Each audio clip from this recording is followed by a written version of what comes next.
Looking at the monarchs who have been called the Great, it's easy to become designated by the frequent use of this title. However, one of the few ancient rulers who truly deserved this exalted designation was the founder and the first king of kings of mighty Persian Empire, Cyrus II, commonly known as Cyrus the Great. Following the fall of the Neo-Assyrian Empire in 612 BC, four powers dominated the region: Egypt, Libya, Babylon, and the Lydian Empire, whose territories extended from eastern Iran to Cappadocia. One of its provinces was Persis, the mountainous land of the subordinated kingdom of Anshan. The rulers of Anshan were from the Achaemenid clan, believed to be descended from an eponymous founder, Achaemenid. According to myth, the Median prince Astyages had a prophetic dream in which his pregnant daughter Mandana emitted water that would soon flood all of Asia. Fearing this, he married her to one of the kings of Anshan, believing that no son of mere Persian would ever rule the great Median Empire. However, he had another dream shortly after, in which vines grew from Mandana's womb to cover the entire world. Terrified and paranoid, Astyages decided to have her child killed upon birth. This boy, known as Kurosh in an old Persian, but known to us as Cyrus, was born at the royal palace of Ecbatana in 600 BC. Astyages immediately ordered one of his senior men, Harpagus, to take the body, kill him, and dispose of the body far away. Harpagus agreed and took the boy home, reluctant to kill the child but fearing Astyages' wrath. Harpagus instructed a shepherd named Mithridates to carry out the deed for him. Instead of killing the young Cyrus, Mithridates and his wife secretly raised him as their own son. Harpagus was unaware of this, as was Astyages.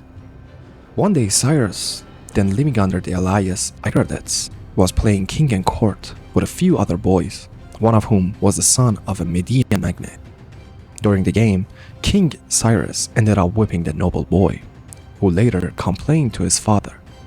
The culprit was summoned to face Astyages, who quickly realized that this was the boy Harpagus had been ordered to kill. Astyages feigned calm, telling Harpagus that he had often regretted the order, and that his actions would be celebrated with a feast. Following Astyages' command, Harpagus sent his 13-year-old son to palace and then arrived later himself as a guest. At the feast, Astyages made Harpagus eat his own son, though the courtier claimed, "Whatever you do, sire, is agreeable to me."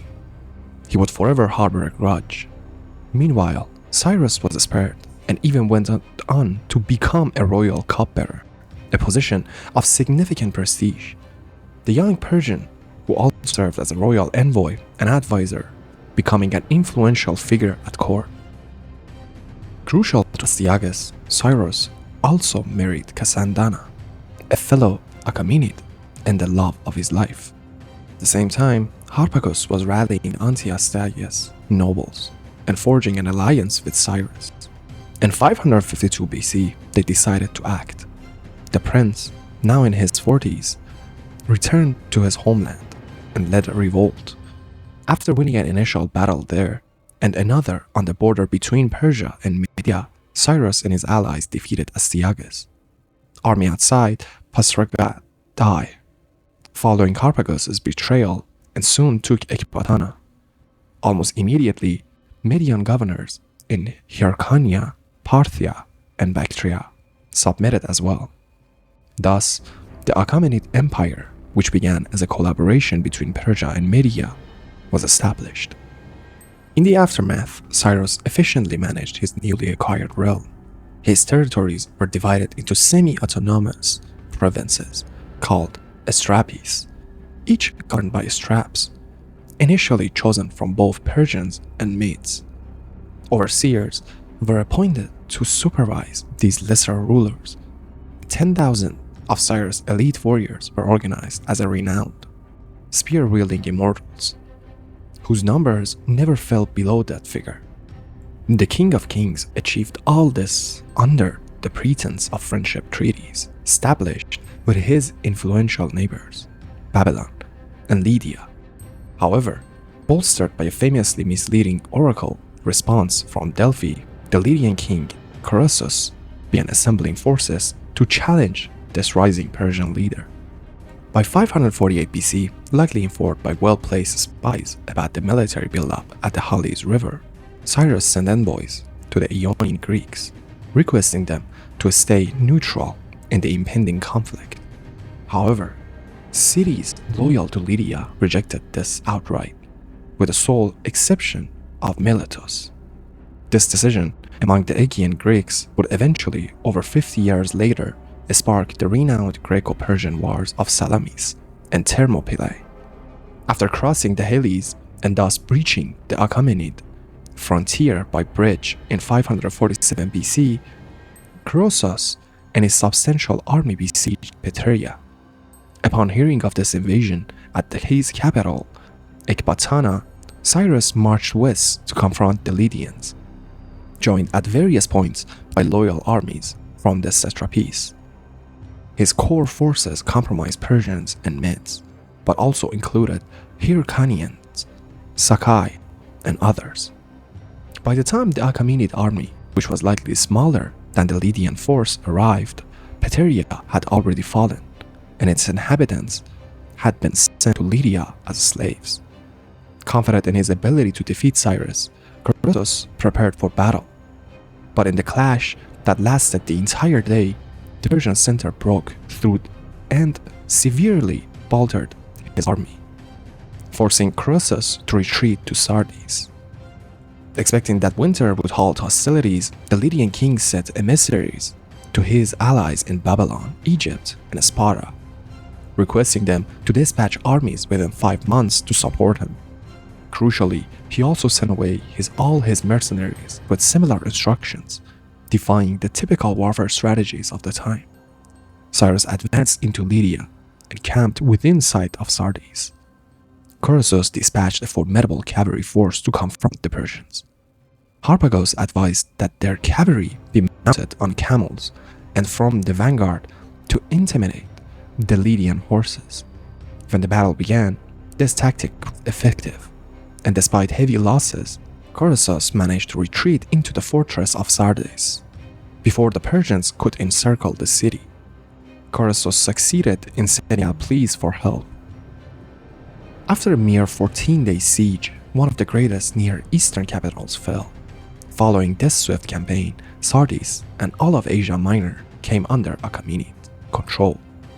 Croesus was eventually spared and brought to advise Cyrus. The oracle's prophecy was accurate, but Croesus had destroyed his own powerful empire rather than that of the Persians. Although expansions through conquest did not seem to be a priority for Cyrus before the Lydian invasion of his territory, it is almost certain that he would have eventually sought to dominate the region. After annexing Croesus' kingdom, Cyrus and his generals began constructing a grand new capital at Pasargadae. In addition to quelling resistance in peripheral regions such as Bactria and Urartu, by 542 BC, Cyrus turned his forces to another significant power ripe for the conquest, the so-called New Babylonian Empire. Far from the good old days of Nebuchadnezzar II, the current Babylonian king Nabonidus was not an effective ruler. He shifted favor and funding away from the Babylonian priests, neglected the common people, halted innovation projects in the city, and even cancelled the New Year's festival dedicated to the great god Marduk. Discontent was widespread, and loyalty to the king and his son Belshazzar had reached all-time new low. Cyrus was acutely aware of this situation. Persian infiltrators began spreading the news through the Nabonidus Empire that Cyrus intended to restore Marduk's supremacy in Babylon. In 540 BC, seizing the opportune moment, Cyrus dispatched his army to capture Babylon-dominated Elam with the assistance of a local revolt. This move forced Nabonidus out of the retirement and back to Babylon, where he took command of the army. Notoriously, he seized the secret status from his various domains to enforce their obedience. The following year, Cyrus and his imperiously powerful army marched south to invade the Babylonian Empire, presenting himself as a liberator. However, their progress was delayed for weeks by a swollen tributary of Tigris River just north of Opus. Persian troops overcame this obstacle by digging numerous channels to divert the river's course, but this delay gave Nabonidus time to assemble a large army and advance north. The king himself, however, remained ensconced at Cyprus, while General Gobara led the campaign. The battle occurred in the last days of September, near Opus. What is known is that Cyrus' forces, fighting under the gold and red Shahbaz standard, achieved yet another decisive victory. Opus was plundered, and the Gubara surrendered, securing a position in the Persian hierarchy. Nabonidus fled south by the river.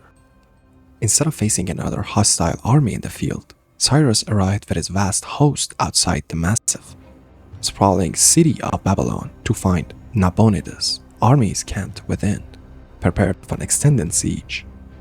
Even for the formidable Cyrus, it would have been a truly daunting sight.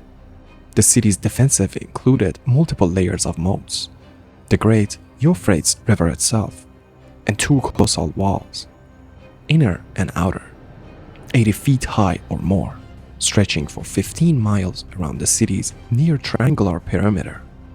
The well-organized district was crisscrossed with streets and filled with ground resistance, temples, palaces, and most robust of all, the great citadel of the royal guard next to Ishtar Gate. As was this custom, King Cyrus gathered his advisors for a council of war upon arrival and discussed the best approach to capture the city. They decided that a full-scale assault would result in massive casualties, so they devised a complex strategy based on subtlety, intelligence, and timing to maintain the appearance of a conventional siege. The Achaemenid king divided his army in two groups, stationing one of the eastern bank of the Euphrates, where the river entered Babylon in the north, and the other downstream, where the river exited. Cyrus himself took every non-combatant, including servants, slaves, attendants, north, and soon arrived at a basin that had been excavated years earlier to temporarily redirect the river. He put his men to work digging a wide channel from the unused basin to the river and felled giant palm trees to act as levees to reroute the water. When the earth was removed, a significant portion of the Euphrates flow was diverted into the basin rather than continuing toward Babylon. While Xenophon tells us that the water level before this ingenious work was over 2 men deep, Herodotus states that afterwards the Euphrates was only waist deep. The impassable river was now a viable entry route into the city.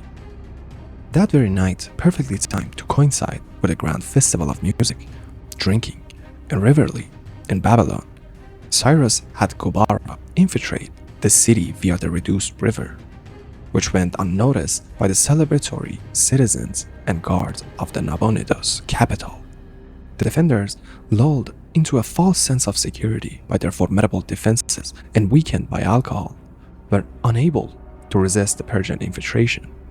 By daybreak, Prince Belshazzar was dead, the gates were open, and the city was under Achaemenid's control. Nabonidus, who had actually been in nearby Borsippa, surrendered to the Persian monarch and was granted a formidable, reportedly happy exile in Carmania. 2 weeks after capturing the city and addressing all of the necessary formalities, on October 26, 539 BC, Cyrus entered Babylon to rapturous reception. He restored Marduk's priesthood to its preeminence, position, and tended to the needs of the people. To further showcase his benevolence, the new ruler minimized taxes, compelled several public works, and returned idols seized by Nabonidus. Diverse accounts of the Nabonidus captures what the people or at least the favored priests, may have felt. They are like prisoners when the prisons are opened. Liberty is restored to those who were surrendered by oppression. All rejoice to look upon him as a king. In a celebrated act that earned him unreversed praise in the Hebrew Bible, Cyrus the Great returned to thousands of Jews who had previously been deported during the Nebuchadnezzar's so-called Babylonian exile to Jerusalem. Not only did he restore the Jews to their homeland, but it is also said that Cyrus ordered the construction and state funding of what would become Jerusalem's second temple. For this act of generosity, he was the only foreigner ever to be named the Messiah in the Jewish religion.